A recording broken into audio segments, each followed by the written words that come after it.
Gaming Society football show, week 12. Rewind. We're ready to do this. It's been, you know what? We got Thanksgiving week. It's a big week of football all around. Thursday, Friday, Saturday, Sunday, football really starts. Now this is like football season. This one is week 12. This is when football season really starts, in my opinion. You got the last quarter. We always talk about breaking the season down into quarters. And you know what? Like Thanksgiving, Detroit Lions are going to lose, but play football on Thanksgiving. That's just what Thanksgiving's all about, is watching the Lions get their butts kicked on Thanksgiving. Yeah. That ain't right, Dave. That ain't right. But you got a point, though. I mean, for years, I remember as being a kid, and it was always the Detroit Lions. It was Barry Sanders. To me, it was, I think they had Eric Kramer, and then they got a big lefty, Scott Mitchell. Yeah. I don't know if people can recall. But, those Rodney Peete, that quarterback, Herman Moore, some of those guys, just to recollect. And, man, Detroit Lions, man, it's a tradition for everybody. Detroit Green Bay, you're winning Thursday night trivia night with all those quarterbacks you just referenced there. That's for damn sure. But week 12, Game Society football show, week 12. We always at the top and the bottom of the show, we go after an all-in. And for the first time in our all-in history, Mike and I both lost. Mike, you lost Packers to the Vikings. Packers minus 2.5. I have a depressing story to say, but I'll let you explain yourself, because I don't think that was a bad bet. Well, honestly, I felt like Green Bay coming off the win at Seattle. The offense didn't look great in that game, and I just thought they would pick it up and step it up a notch, and they didn't. They allowed Kirk Cousins to make plays and stay in the game, and Dalvin Cook shredded them, and then Justin Jefferson. Oh, my God. He's unstoppable. He's a dude. Yeah, so he's a dude. He's a dude, and that was the conclusion of the game. Justin Jefferson and Dalvin Cook, Kirk Cousins, got to give him his props. They whipped us. What people forget about the Vikings is basically every one of their games has come down to an overtime or a field goal. And teams like that are resilient. Like, they might be a 5-7 team or whatever going into the game, but like that could have very well, when you watch the film, that could be a 9-3 football team and the leader in the NFC. Of course. So like that, those are always tough teams to play, because your record, yes, it is who you are, but to a degree, it can hide what you really play like and how good you actually are in a lot of cases. On the other hand, 100%. I picked what I thought, I had some inside intel. Shows you what I know. The Texans to beat the Titans. And the Texans showed up. Tyrod Taylor jumping over the top for touchdowns at Tennessee. Tennessee loses the game. Not just doesn't cover, loses the game. And I didn't see that coming a mile away. Let me just say this, Dave. First off, you picked against your former team, right? Yes, I don't care. Respectable. I respect that. I respect that. And then two, I think you mentioned either last week or the week before that you was just going to pick with your heart, and you wasn't going to worry about what I said, or maybe I'm getting misconstrued. No, but I don't know. That was a for sure pick, and I don't know how that didn't work out for you, man. I feel bad. No, you don't. No one feels bad. It was. I mean, I'm 3-4. Bro. You're 4-3. We should be better. We should be better at this, and we're not. We. But hey, it's early. We got 4 more weeks. Who knows what happens? We can both run off 4 straight victories here, and we'll have our picks for the all-in at the end of this show. But in terms of all-in, who didn't? Those 2 losses, those teams, the Texans and the Packers, and the Vikings didn't impress me. But who else impressed you week 11? Let me see. Who else impressed? Well, Kansas City, obviously. I mean, the fact that they, came out and went 4 in a row and looked good on offense, looked good on defense, and just completely shut Dallas down. I think that was the telltale sign of that game. And then the Colts over Buffalo, that shocked me. And actually on our kickoff show, I picked the Colts to upset the Bills, but I didn't know it would be that big of an upset. And I know upsets have no limitations, but they beat them like 45 to 30. Yeah, It was they like beat them easy. 45 to, they beat them good. And, that's a team that's peaking at the right time, too. And what's crazy is I think what I would say would impress me is probably half the teams in the AFC.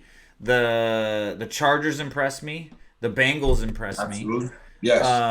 The Browns, I'm glad they put it together and got a victory, but I don't think they have a future. Kansas City impressed me. And what was the other one I kind of then the Patriots, but they impressed me last week too. So that's fine. Yeah. The AFC, what we're saying is wide open because oh my God. With 4 weeks left, with a lot of division games coming down the stretch here, you always play at least 3 division games in the last 4 or 5. All these divisions can flip upside down. I'm excited to see what happens this last quarter of the season. I know we'll be all over it from a pick standpoint. But it is that last quarter of the season, and this is when you buckle down. This is when the Schwami and everyone gets together and says how are these teams going to make this the playoffs. There's all sorts of combinations. Yeah, I mean, you got teams that's 4-6, and got teams that's 5-6. A lot of teams that's in that area, that gray area. 6-5 or whatever it may be. So a lot of teams on the cusp. A lot of teams that maybe 7-3. Yeah, there's a lot of all those teams that aren't. Yeah, it's like it's so much. Apart, yeah. It's so much parity. So much parity across the NFL right now. It's crazy. That's it's exciting to see you a good last quarter of the season. One thing I'm excited to hear more from, and I'm excited to throw this to you, is your interview with Malik Willis. When you talk about like guys that I'm excited to hear from, A, it's always you, but B, I think Malik, and then putting you two guys together it's a great interview. I'm excited to kind of kick it to you and let you take this over from here. So, one-on-one interview, Malik Willis and Michael Vick.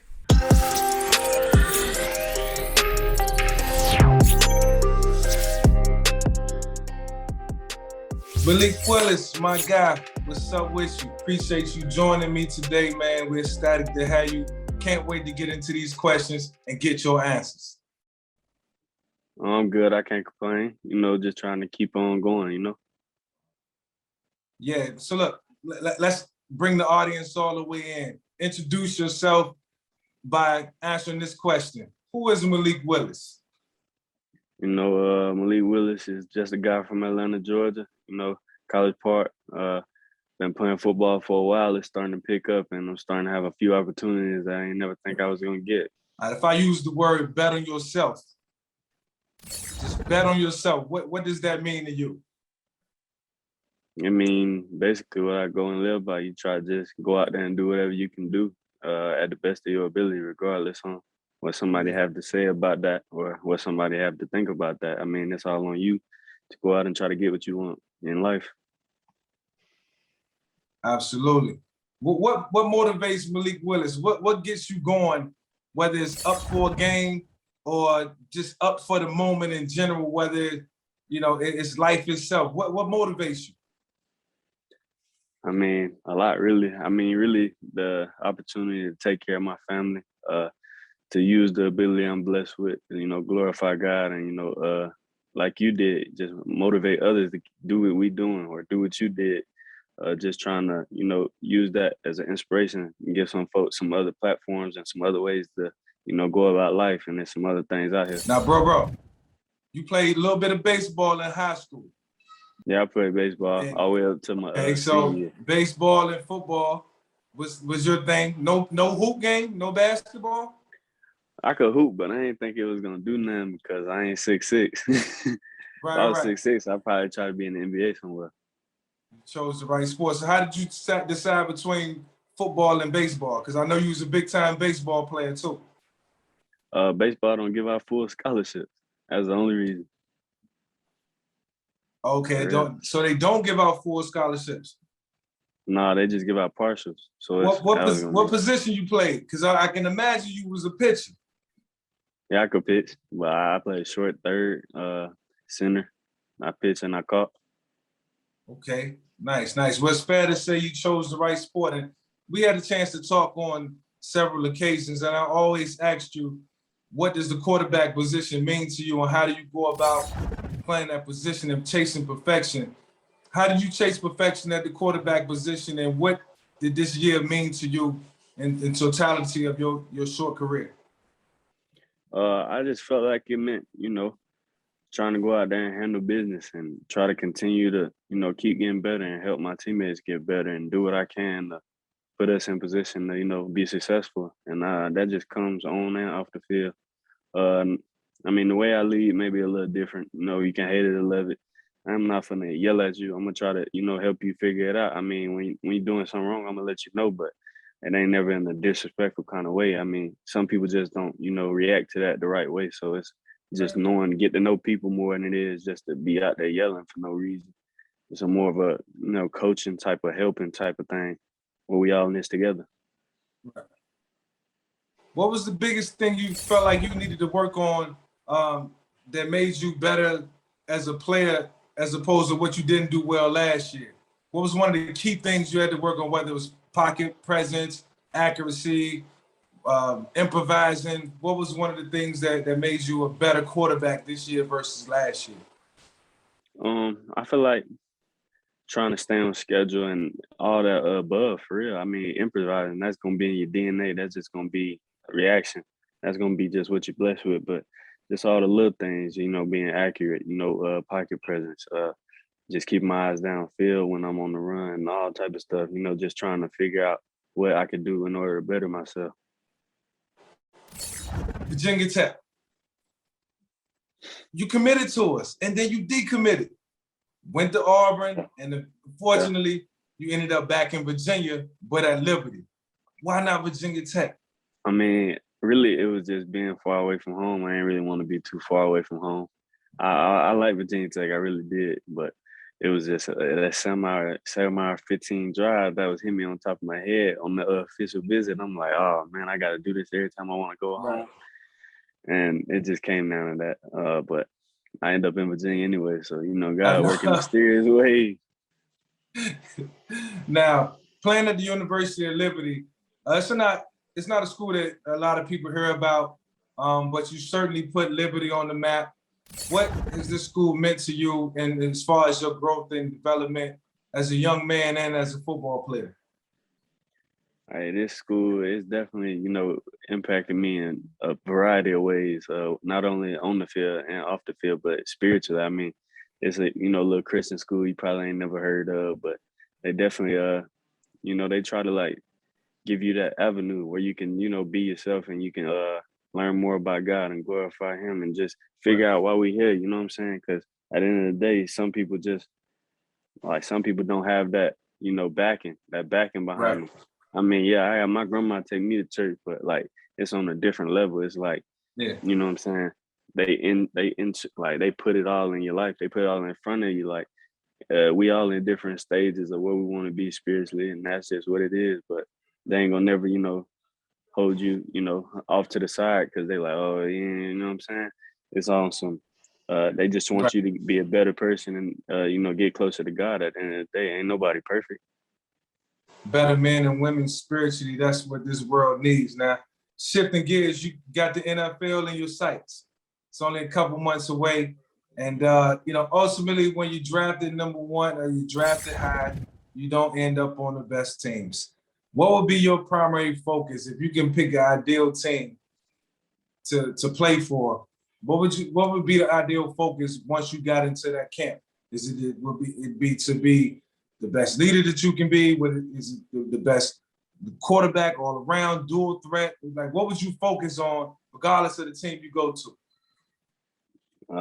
I feel like it'd be about being the best teammate I could be. And, not only learning from everybody, but trying to, get my input and what I know. I mean, I probably don't know nothing compared to some of them people, but, just, being the best teammate I can be. Everybody people at the end of the day. So I just want to try to get to know folks and, just try to learn from people, positives and negatives, and just try to, be the best I can be. Yeah. Hopefully we can assist you in that process. What's your greatest asset as a quarterback? What is Malik as a quarterback? Is it the ultimate dual threat? Are you a dynamic runner, dynamic passer? Is it everything in one? What is Malik Willis as a quarterback? What is the NFL team getting when they draft Malik Willis? A competitor. I ain't gonna give up on you. I promise I'm gonna do whatever I can in order, in my power, to go out there and try to win a game, and try to put us in the best position possible. I mean, I'm blessed with, whatever I'm blessed with, and I appreciate it, and I try to give all the glory to him. But at the end of the day, I'm gonna try to go out there and, do the best I can, and hopefully I'm impacting somebody, and somebody be like, okay, what's he about? And then they figure out that's what I'm about. And I just help somebody that way. Now, mentors are important in your life, and I know you've had a couple. Obviously, your dad who's in your life and walking that walk with you. Who's been some of your biggest mentors in life to help you get to this point? Man, it's been a lot, for real. It takes a village, but I definitely have a lot of folks I could, call on and look up to that just gave me information and, the best, viewpoints they have, and just trying to help me on my path, because I ain't have the most, straightaway path. I done went through a lot of bumps and stuff, but that's what life is on and off the football field. So it's about just, growing up and maturing. That's what I needed to do. And I just appreciate everybody that helped me on this way. All right, Malik, I'm gonna ask you 7 questions. And you can give me a short answer, or you can give me a long, drawn-out answer, however you want to answer. So here we go. Would you like to run for a touchdown or pass for a touchdown? I mean, pass for a touchdown. It's just going to include more of us. It ain't about me. It's about we. And without that protection, that pass never get off. Without that protection, that run never bust. I mean, it's all about all us. So if I can include all us in the play, I'll definitely do that more than anything. All right, Malik. Second question. Would you rather get drafted higher to a losing team, or would you rather get drafted later to a team that's got some talent around you? I don't know. I'm not sure that it matters in my eyes. I mean, I'm just happy to have the opportunity to go, play at the next level. And that's a blessing in itself. And I'd be greedy if I asked for more than that. Yeah. Fast food or breakfast food? Breakfast food, especially for my grandma. For sure. No doubt. Makes sense. Makes sense. Who can run a faster 40 now? Me or you? You want to take a good guess? I think it's me. What's up? That's a good answer. That's a good answer. I'm 41. I'm 41. Who can throw it further now? Me or you? I just got that age side, man. I mean, I'm taking me too. Make your case to an NFL team looking to draft you. I mean, hey, I'm a, humble human being. I mean, I just want an opportunity to keep playing football. I ain't flashy. I ain't trying to be all up in your face. I ain't none of that. I mean, I'm just trying to be the best person I can be as a person and just go out there and try to, make my teammates better and let's go win some games. I ain't worried about this and that or this and that. Yeah. It's about football at the end of the day. That's what it still is. The fans cool, but they don't really mean that. They just out there. All right. Last question. You got one long road trip. What artist you bringing along with you? Ooh-wee. That's a good one.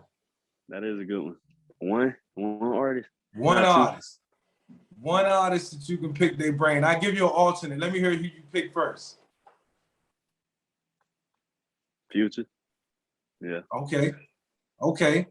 Brother Future, yeah, I'm pretty sure you have a good ride with Future, and I'm telling you, he's going to spit a lot of nice freestyles. All right, the second guy, who would you bring? Future and who? Who gonna sit in the back seat? Future shotgun, you driving, Future shotgun. Who in the back seat?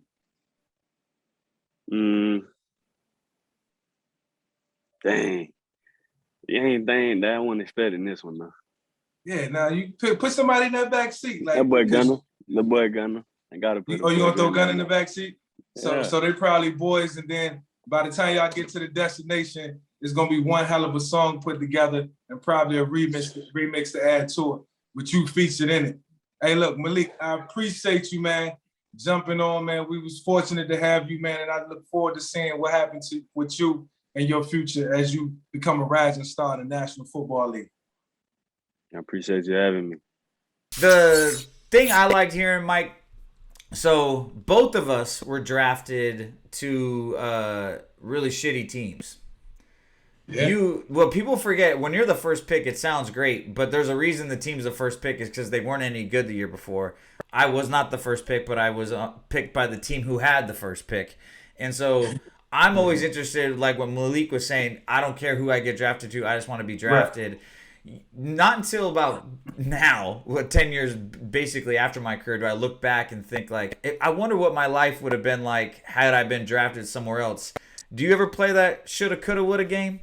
Oh, yeah. I thought that was very intriguing by Malik to say that, because I expected him to say, I'd rather get drafted high and then build, around the team and build with some talent, or get drafted late and come in with some talent and then we can make a run.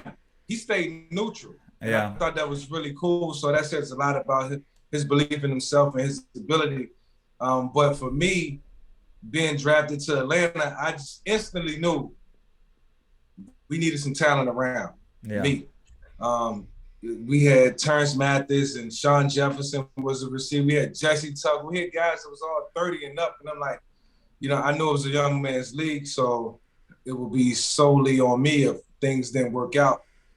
So instantly I put the onus on myself to not be labeled a bust and to do everything in my power to get us off to a hot start. So I respect that. Yeah. I respect that, because that's probably what my answer would have been. I'd rather get drafted high and just build. Who is the next quarterback selected after you? The next quarterback selected after me was Drew Brees, first pick, second round. So you were the only quarterback in the whole first round? Correct. And he went to the Chargers? Correct. It's crazy how that all ends up. But and speaking of crazy, Mike Vick hung up 200 points on me in fantasy football this week. So if you're wondering and if you're following along, week 11, Mike Vick didn't just hand me a normal L. He handed me a big-time L. His defense, let's look at this. His defense, the New England Patriots had 28 points. Nick Chubb had 22 points. Connor, 20 points.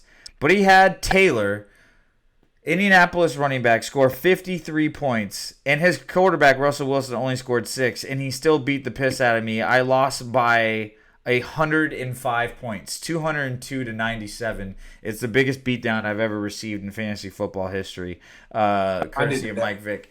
But we got to rally here. Best manager, obviously, of the week goes to Mike Vick. Week 12, Mike Vick, you got Reed. You got Reed, who's been tough. It's been tough. On to the next, and if you're following along, KG, good old Kevin Garnett, still in first place. Paul Pierce, the truth, in second place. And Commissioner Paul Tate Frazier's in third place now. I have fallen, how the mighty have fallen. I don't even know what place I'm in. I'm not going to follow right now. It doesn't matter if you're not in the top 5. I gotta get my ass in gear. The all-in bets of the week. We always start and end the show with this, and like I said at the top of the show, I picked the Texans, and I was super pumped, and I wanted to pick first, and I was like, let me go, I got something to say. I'm gonna hold back, and I'm gonna let Mike Vick go. Mike, who is your all-in pick this week? Okay, my all-in pick this week, I don't want to get this wrong, but I do think that the Philadelphia Eagles are playing the New York Giants. Yes, sir. Okay. So I'm going to ride with the home team. I'm going to ride with the Philadelphia Eagles over the New York Giants. And I say it for one reason alone. I was watching the New York football Giants last night versus the Tampa Bay Buccaneers. Hold on. The Giants are your does it matter if the Giants are your home team? It's Eagles at Giants. All right. Yes, Eagles at Giants. And what I've seen from Jalen Hurts this past Sunday showed me growth, showed me maturity. And what I seen out of Daniel Jones yesterday showed me a regression. Because I don't care how you lose, when you throw a screen to a defensive lineman, I think that's probably your lowest point as a quarterback. And right then and there, if Daniel Jones don't win 5 straight games for me, I think it's time for New York to move on, man. And I hate to be hard on quarterback, but we coming. Is that? We coming. So Eagles over Giants. Okay, hold on. Sure. I'm not going to go yet because I want to know. Why is that? What is so telling about throwing a screen to a defensive lineman? Yeah, I mean, first of all, they teach quarterbacks never to throw it across your body. So any offensive coordinator, quarterback coach, when they see their quarterback throw it across your body, back across the field, when it's into the secondary, livid, mad, upset. It's one of the things that take an offensive coordinator off. But you have a screenplay call, and you scramble right, and you throw it back left, and the ball gets picked off by a defensive lineman. I've rooted for Daniel Jones, and I root for all quarterbacks to succeed. I know all 32 can't succeed. That's just the nature of the business. But some things you just can't do, especially early when the microscope is on you and everybody's watching. I just don't think that was a good play for Daniel Jones, and I think that right there got a lot of New York Giants fans fed up. Yeah, it's interesting. Like, it feels like there are certain plays in certain positions, almost like a point guard that misses field goal or what do you call it, free throws at the end of the game and gets the yips. Yeah. Like a quarterback that throws an interception on a screenplay or on a meaningless play or an easy kind of like gotcha play, right, or a wide open miss by what do you call a soccer player forward or something like that. There's just certain plays. I didn't know if that was one that like stuck out. My all-in bet: Buffalo Bills over the New Orleans Saints. I think the Saints playing at home. I don't like where they're at. They've certainly rallied and done some good things, but what I really want to see is the Buffalo Bills rally here. So I'm rooting for the Bills, just like you say you're rooting for all those quarterbacks. I'm rooting for the Bills to really rally behind what's happened in the last couple weeks. I think they can rally over this last quarter of the season. I am still a big believer in Josh Allen and all the weapons they have on that team. So I'm looking for them to go into New Orleans, get a victory, cover, and get out of there because I do think the Buffalo Bills are due. We got Buffalo Bills. We got the Philadelphia Eagles. We got 2 young quarterbacks, but the whole league's a bunch of young quarterbacks. I'm David Anderson. That's Michael Vick. You should tune into that Malik Willis interview if you haven't seen it. You should buy some Michael Vick gear with that 7 hat. I know he's going to send one for my wall here anytime. Absolutely. I'm disappointed we didn't talk about boxing last week because there was a great boxing match that was all over my Twitter feed, so we need to make sure we got that next time. This is the Week 12 Game Society Football Show. You guys have a good one.